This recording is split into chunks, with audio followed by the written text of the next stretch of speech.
포틀리 한인회가 지난주 발생한 아파트 화재 피해자들을 위해 모금한 성금을 포틀리 시장에게 전달했습니다. 뉴저지 한인상록회의 소송전이 원고와 피고의 합의로 일단락됐습니다.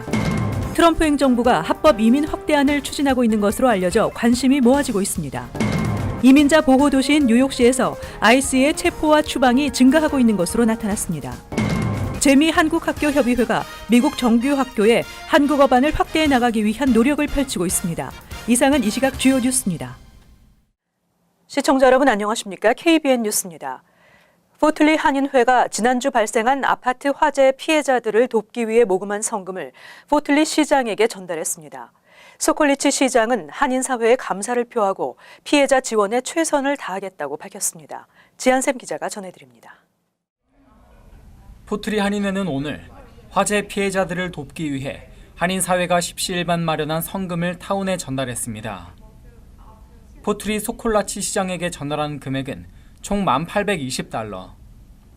포틀리 인근 한인 봉사단체와 기업, 시민들의 기부로 마련한 금액입니다. 소콜리치 시장은 화재로 재산을 잃은 피해자들을 돕기 위해 관심과 지원을 아끼지 않은 이웃들에게 감사의 마음을 전했습니다.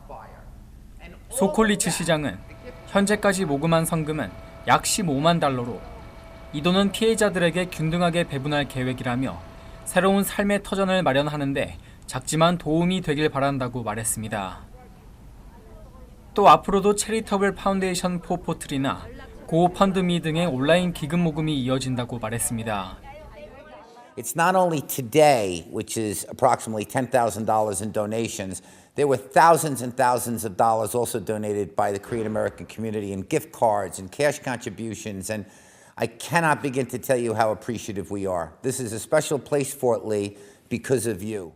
오늘 이렇게 큰 후원 주신 저희가 이 명단을 다 가지고 쉐어하고 있는데요. 후원을 해주신 모든 분들께 감사드리고 또 앞으로도 더욱 열심히 하는 한인회 되도록 노력하겠습니다. 감사합니다.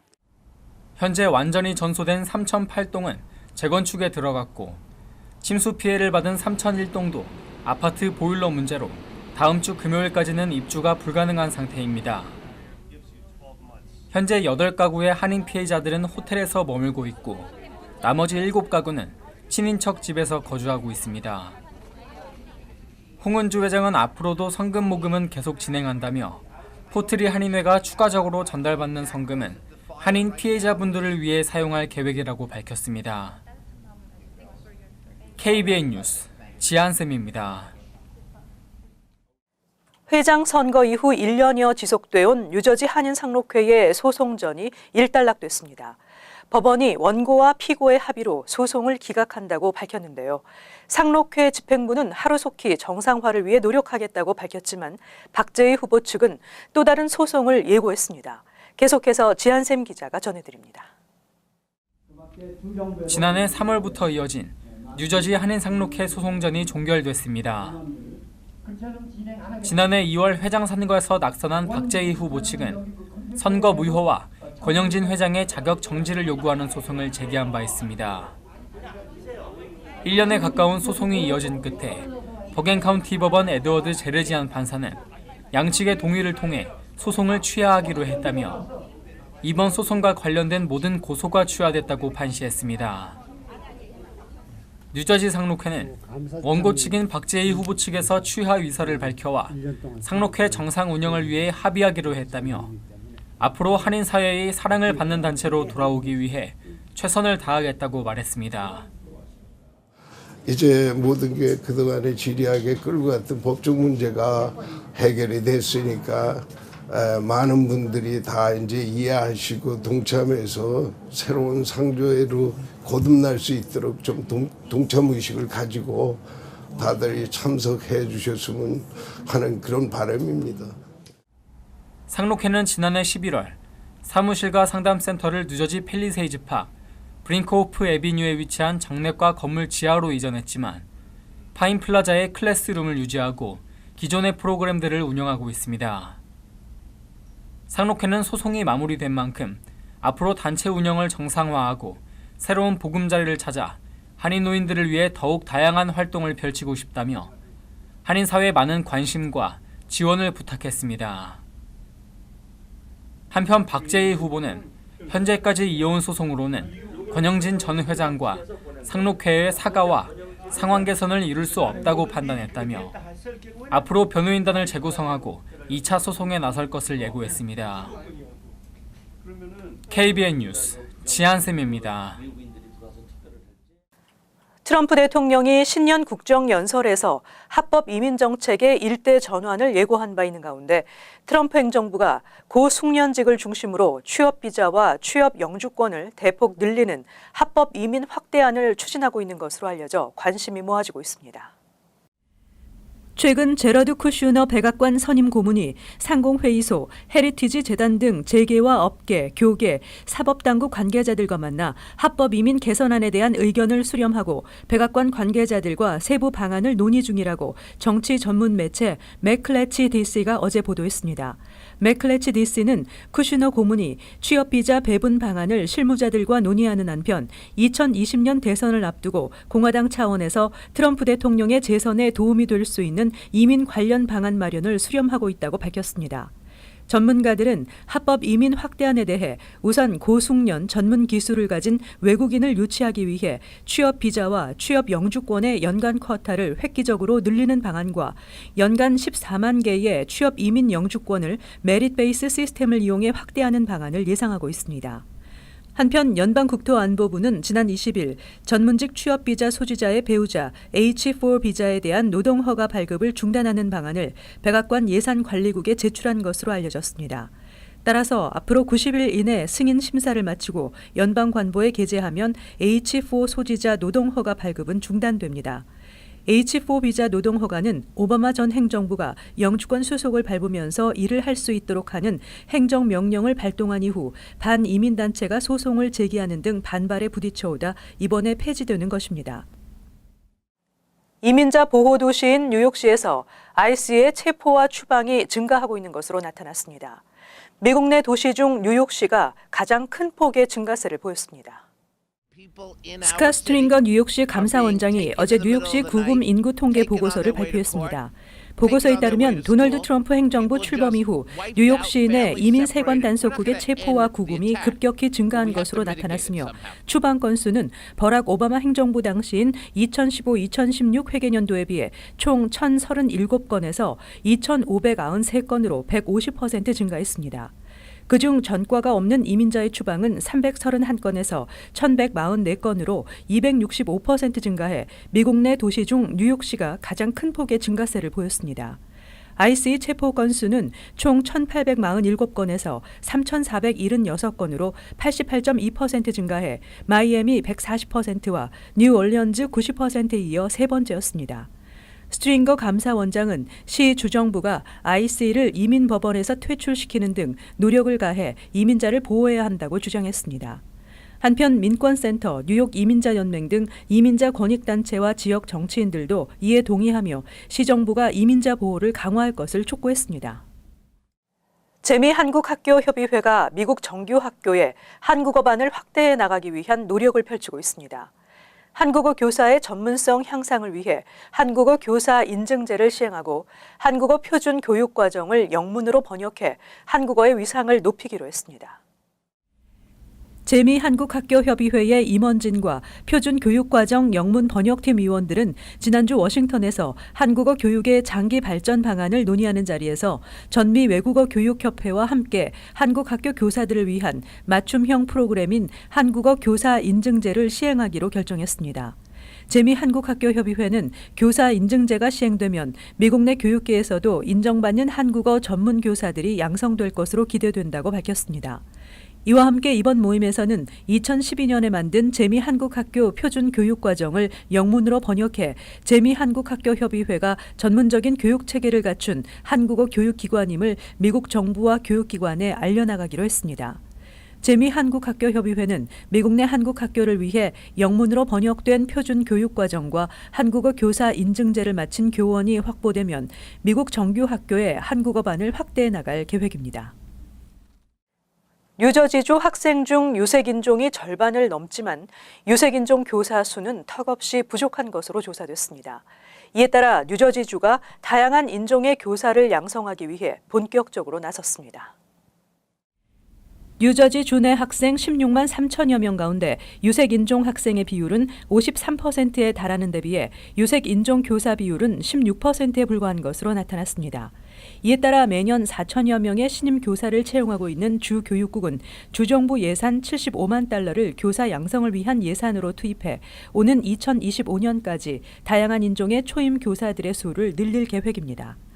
이 같은 계획의 일환으로 몽클레어 주립대학은 뉴악의 공립학교와 파트너십을 맺었고 러커스 대학은 패세이 카운티 차터스쿨과 연계해 다양한 인종의 교사를 양성하고 있습니다. 교육부가 지난 2016년에 조사한 자료에 따르면 유색인종 교사들에 의해 지도된 학생들의 학업 성취도가 더 높은 것으로 분석되기도 했습니다. 이에 따르면 초등학교에서 유색인종 학생이 최소 1명의 유색인종 교사에게 지도를 받은 경우 고등학교에서 자퇴율이 더 낮았으며 대학에 진학하는 비율이 더 높았습니다. 뉴저지주는 다양한 인종의 교사를 채용하기 위한 프로그램을 운영하는 전국 10개 주 중 하나로 수년 내로 유색인종 교사의 비율이 크게 늘어날 것으로 기대되고 있습니다. 앤드류 쿠오모 뉴욕 주지사가 뉴욕시의 예산 적자가 늘어남에 따라 메디케이드 프로그램 지원금을 축소하겠다고 나서 논란이 되고 있습니다. 관련 단체들이 강력하게 항의하며 반대 시위를 준비하고 있습니다. 쿠오모 주지사는 새 회계년도 예산 부족을 해결하기 위한 방안 중 하나로 메디케이드 프로그램 예산 5억 5천만 달러가량을 감축하겠다고 밝혔습니다. 쿠오모 주지사는 연방 세법 개정으로 인한 재산세 징수액 부족 등으로 당초 예상보다 예산 적자 폭이 늘어나자 주정부 프로그램 일부의 예산을 삭감하는 방법으로 예산안 통과를 추진하고 있는 것입니다. 메디케이드 프로그램은 연방정부와 주정부가 절반씩 부담하고 있기 때문에 주정부 예산이 줄어들 경우 연방정부의 매칭 지원금도 비례적으로 줄어 전체적으로 뉴욕주 메디케이드 예산 삭감 규모는 10억 달러를 상회하게 될 것으로 예상됩니다.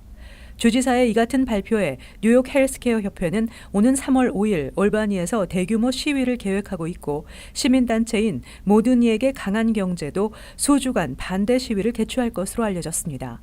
이 단체들은 메디케이드 프로그램 지원금이 줄어들면 이로 인한 피해는 혜택을 받는 이들뿐만 아니라 혜택을 제공하는 이들에게도 있을 것이라며 주지사의 발표를 철회할 것을 요구하고 있습니다. 새 회계년도 예산안은 오는 3월 말에 주의회를 통과할 것으로 예상되고 있습니다. 아시아나 항공이 공항 보안 검색 유료 패스트트랙 프로그램 대상에 포함됐습니다. 따라서 오늘부터 아시아나 항공 탑승객들은 프리체크가 가능해 보안 검색 절차가 간소화됩니다.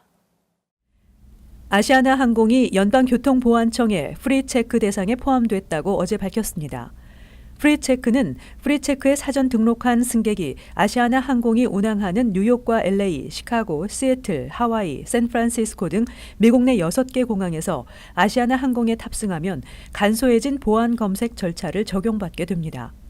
프리체크 프로그램 가입자에게는 보안 검색 시 전용 라인 이용, 액체류와 노트북 별도 검색 면제, 신발과 벨트, 겉옷 등의 탈의 생략 등의 혜택이 제공돼 보안 검색 대기 시간이 5분 이하로 줄어들게 됩니다. 교통보안청의 프리체크 프로그램은 미국 국적자와 영주권자만 가입이 가능하며 교통보안청 TSA 웹사이트에서 온라인 접수 후 신원 확인과 지문 등록 등의 절차를 마치면 되며 가입 비용은 $85로 1회 등록으로 5년간 자격이 유지됩니다. 아시아나 항공 승객은 여행 전 TSA로부터 발급받은 KTN 번호를 아시아나 항공 예약센터나 공항 수속 카운터를 통해 사전 등록해야 이용이 가능합니다. 연방 기준금리 인상에 따른 예금 이자가 상승한 데 따라 한인은행들의 고액 예금 규모가 크게 증가했습니다. 뉴욕 일원 한인은행들의 10만 달러 이상 예금 규모가 1년 만에 30% 가까이 급증했습니다. 연방예금보험공사의 예금 현황 자료에 따르면 현재 뉴욕 일원에서 영업 중인 10개 한인은행의 10만 달러 이상의 고액 예금 규모는 82억 6,294만 5천 달러에 달하는 것으로 나타났습니다. 이는 지난해보다 29%나 증가한 규모로 전년 증가율 17.7%를 넘어섰습니다. 총 예금액인 237억 1,983만 6천 달러 중 10만 달러 이상 예금이 차지하는 규모도 무려 34.8%에 달했습니다. 10개 한인은행들의 10만 달러 이상 총 예금 82억 6,294만 5천 달러 가운데 10만에서 25만 달러 예금은 전체의 60.9%인 50억 2,922만 3천 달러에 달했고 25만 달러를 초과하는 예금은 나머지 39.1%를 차지했습니다. 10만 달러 이상 고액 예금이 가장 많은 은행은 자산 규모 1위인 뱅크 오브 호프로 39억 8,440만 3천 달러에 달했는데 이는 10개 한인은행 전체의 절반 수준인 48.2%에 해당됩니다. 이어 자산 규모 2위인 한미가 16억 191만 달러인 19.4%, 퍼시픽시티뱅크가 6억 3,658만 4천 달러인 7.7%를 기록했습니다. 한인은행 관계자들은 이 같은 고액 예금 규모의 증가는 연방 기준금리 인상에 따른 예금 이자 상승과 함께 한인은행들 간의 더욱 치열해진 예금고 확보 경쟁에 따른 것으로 분석했습니다.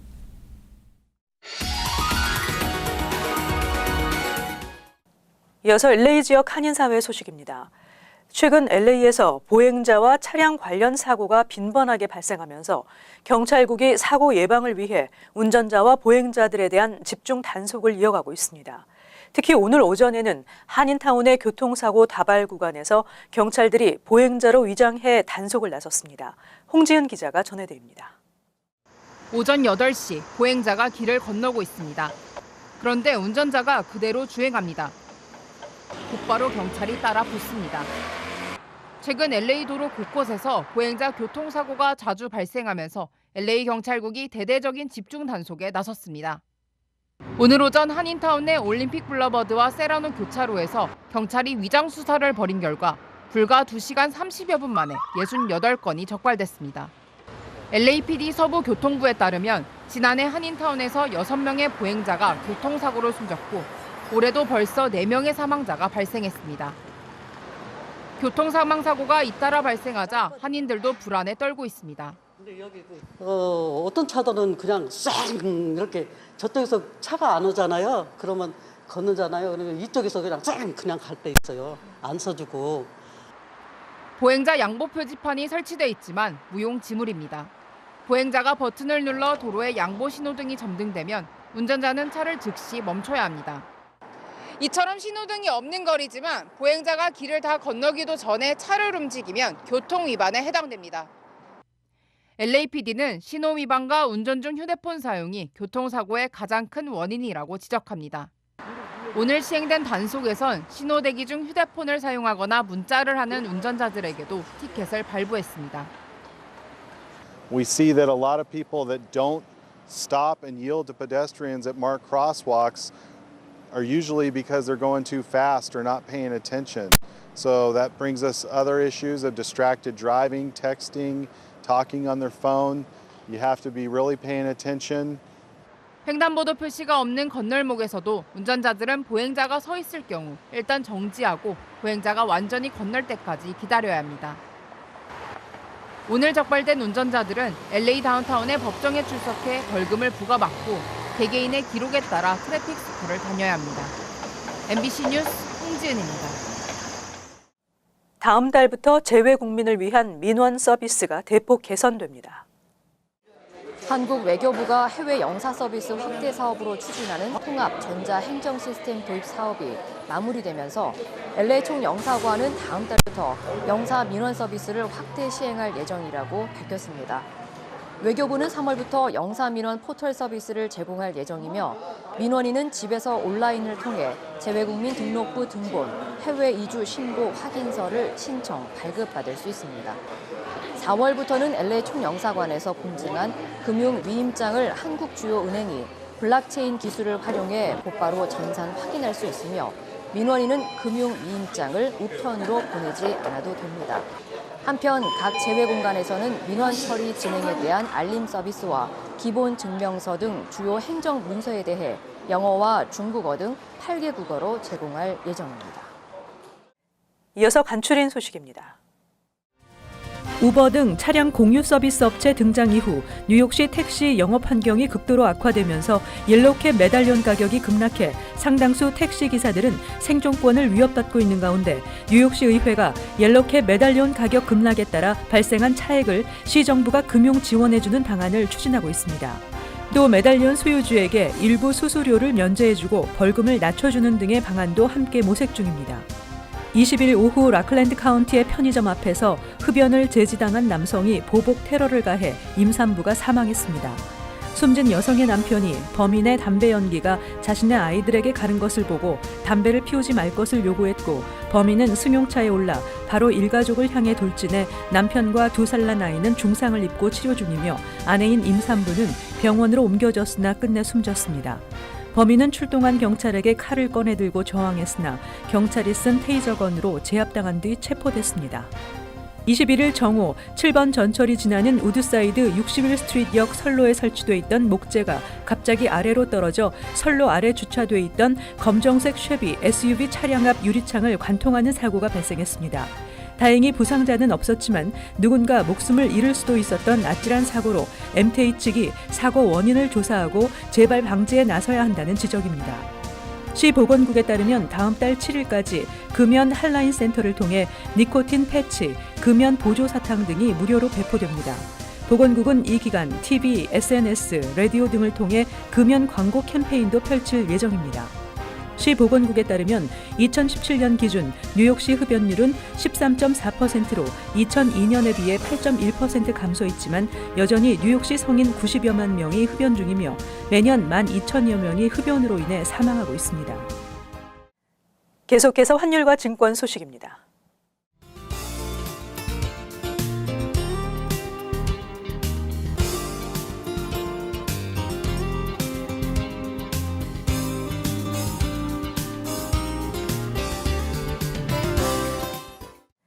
끝으로 날씨 전해드립니다. 토요일 흐리겠습니다. 낮 최고 기온은 44도, 섭씨 영상 7도, 밤 최저 기온은 37도, 섭씨 영상 3도 예상됩니다. 일요일 오전에 강한 비가 예상되며 오후에도 흐리고 비가 내리겠습니다. 월요일 대체로 맑겠으나 강한 바람이 불겠습니다. 이상으로 KBN 뉴스를 마칩니다. 즐거운 주말 되시기 바랍니다.